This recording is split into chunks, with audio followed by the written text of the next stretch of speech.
Hey, I'm Lorain Ohio, roving reporter for the Tilley Street Chronicles. We're here at the Muse tonight. They're having a big show with Above and Below and Cato and AJ. And we're standing here with Adam Campos. He's the featured artist this month. And how long have you been coming to this Muse? To the Muse? Yeah. I'm the garbage man. I've been coming here for a while. I've been coming here since I was at College, so probably since at least 2008 I've been coming to the Muse to check out what kind of shows are going on. It's usually a good time at the Muse. Yeah, well, I talked to Frank, and they've been open about 3 years now. And I asked him where the Muse came from, and he said, where do you think it came from? It's the inspiration of the universe. So that's what the Muse is all about. It's a really, really good gallery. I hope you agree. They feature a lot of the artists that don't have enough stuff to be featured in the larger galleries, and they also sometimes feature 2 or 3 artists at once because people don't always have enough stuff to fill an entire gallery. So Adam, you did the floaters. What was the whole inspiration for the floaters? I know I helped you with some of them, but what was I don't remember what the whole inspiration was. Alright, so originally the idea was called Jumping Sheets. Okay. And that was created by artist William Hundley. He's out in Texas, somewhere in Texas. Okay. So I just thought it was a really cool idea, but the way that he did them, I thought oh, I could do something different with this. Mm-hmm. I could change it up a bit. He usually used very urban landscapes, very the floater would be kind of a minor part of the whole picture. He paint a story around it. I decided to use much more organic backgrounds, trees and parks, rocks. I have a few city landscapes as well, because that lends itself to a few interesting patterns and stuff as well. But I like to stick to the more organic backgrounds, and I'll also tend to make the floater more central in the picture, to take up more of the frame, to be a more dominant structure in the whole frame, so you get to see more of the folds, more of the texture in it, more of the billowing, because it's much bigger, it's much more in your face. Did he use the variation of colors that you used? No, I didn't think so. The layers thing was something unique that I did. The first couple times I shot the floaters was actually in AJ and Cato's dorm, who also did sound and some artwork for the show. Yes.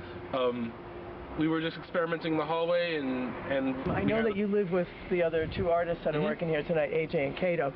So do you consider your little studio there an art co-op? Because it is. I guess it pretty much is an art co-op. So there's 4 of you, because right? we pretty much on all of our work, we pretty much work together. When AJ's doing music, when I'm doing photography, when Cato's doing sound, and AJ's doing his graphic art, we'll all bounce ideas off of each other. We'll all talk about things how to make each other's work better, and to make mixed media stuff. AJ's graphic design work in the back is all based off of my photography stuff. Right. I basically gave him my entire library of floaters, and just allowed him to go crazy with it. Yeah. So it's definitely I guess it's definitely a co-op. And then you have a sculptor named Sydney. We have a sculptor named Sydney. She wasn't able to get anything in for the show, but she does some pretty awesome stuff too. Yeah, she's an awesome girl. Yeah. Why don't we go in and look at the Muse and see what it's all about? Yeah, so this is Sydney. That's Sydney. That's the sculptor. That's the sculptor. Yes. This is AJ. He does the graphic art, the illustrations.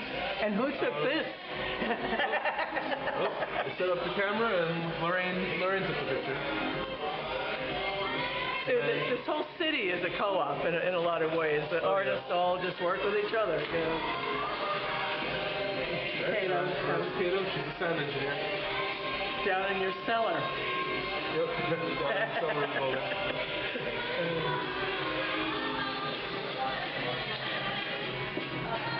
So the Muse is also is mainly a sneaker shop and a skateboard shop.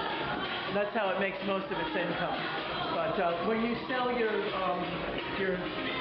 photos, you give Frank a percentage. 30%. Yeah, that's normal. That's very normal. It's very reasonable, and yep, it's good. circuit. The music in here, so to speak, is always out of this world. So it's always a nice place to come in. I come in once in a while with my computer and sit because the Wi-Fi here is pretty good too. So come on down to the Muse, and it's not just for you youngsters. Oldsters like it here too, because I'm hitting 60 and I love this. So thanks, Rob. Thank you.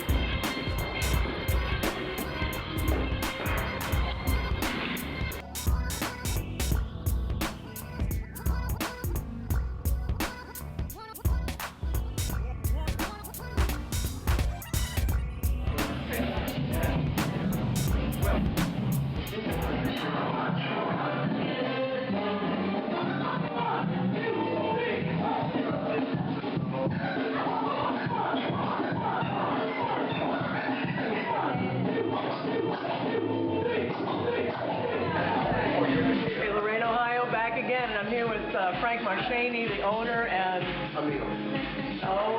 entrepreneur that started the Muse. And he says this is what he really does. He's really a DJ. Yeah, this is my real job. I just do this for hobby. Nah, right. Trust me, I wear a lot of hats.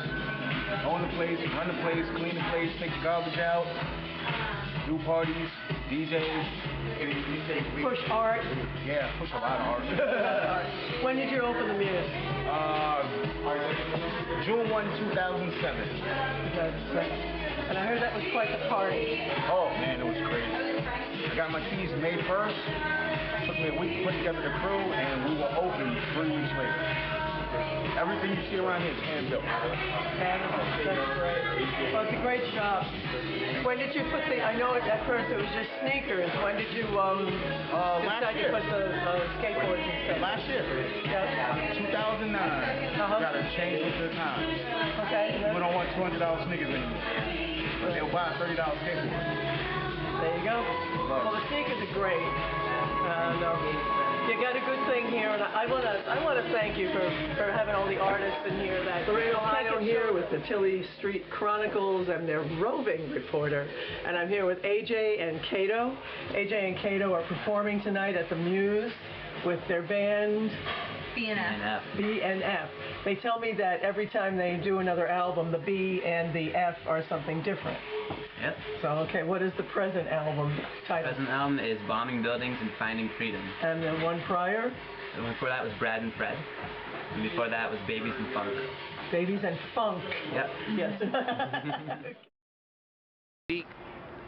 For you to get the floating action that I see in your pictures, or is that an improper question? Is it like asking a magician how he does his tricks? Yeah, it's kind of like a magician's trick. It's kind of a trick of the trade. Okay. Basically, I can't really tell you like how I get the floaters to stay where they are, to like pose for the pictures, how I compose them, how I get them up in the air. I'll tell you like that all the floaters are made of fabric. Right on. But I can't tell you like how they're there, how they exist like that. All right. Now, some people will look at some of your photos and say it's like two images on top of another one, like photoshopping, basically, what people sometimes refer to. There's very little photoshopping. The only photoshopping done is with colors to make it black and white. Maybe make a few colors more vibrant, put on like a few filters, but it's not like I take one image and overlay it over another to make it look like a floating thing. Like some of the things in there you'll look at, like it's like I can't Photoshop things like that. I'm not that good. But it's basically everything's taken practically. It was shot exactly.